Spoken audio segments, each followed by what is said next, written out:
ఇగో పైన కొండలు ఉన్నాయి చూసినావా? ఇప్పుడు కింద ఉన్నది ఇది సిటీ తయారు చేశారు ప్రజెంట్. పైన మొత్తం కొండలే. అంతవరకు ఎందుకు ఇటు 2014లో కూడా రహీజా మైండ్ స్పేస్ కావచ్చు, లేకపోతే ఇప్పుడు కియా కావచ్చు, సరే కియా అంటున్నా, ఇది ఐకియా కావచ్చు, ఇలాంటి ఆ ఏరియా ఇప్పుడు కూడా కొండలే కదా కిట్టు. అవన్నీ ఫైనాన్షియల్ సిటీ కావచ్చు, ఫైనాన్షియల్ డిస్ట్రిక్ట్స్ కావచ్చు. ఇవన్నీ ఫైనాన్షియల్ డిస్ట్రిక్ట్ ఎప్పుడు వచ్చింది? వైఎస్ రాజశేఖర రెడ్డి గవర్నమెంట్లో వచ్చింది. ఈయన ఎక్కడ తీసుకొచ్చాడు?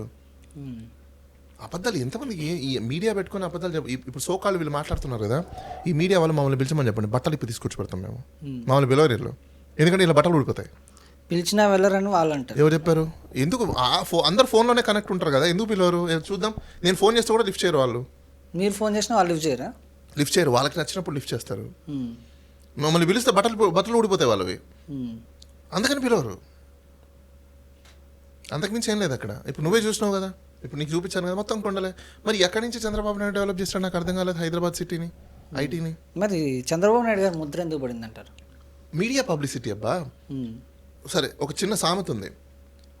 ఒక వ్యక్తి ఒక మేక పిల్లని తీసుకెళ్తుంటాడు.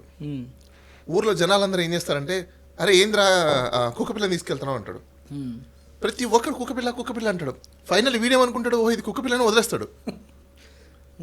సో నీకు తినగా వేపాకైనా తీయనుండు అని చెప్పేసి వేమన శతకం ఒకటి ఉంది. అట్లా మీడియాలో ఏది చూపిస్తే అది కరెక్ట్ అని బిలీవ్ అయిపోయారు జనాలు.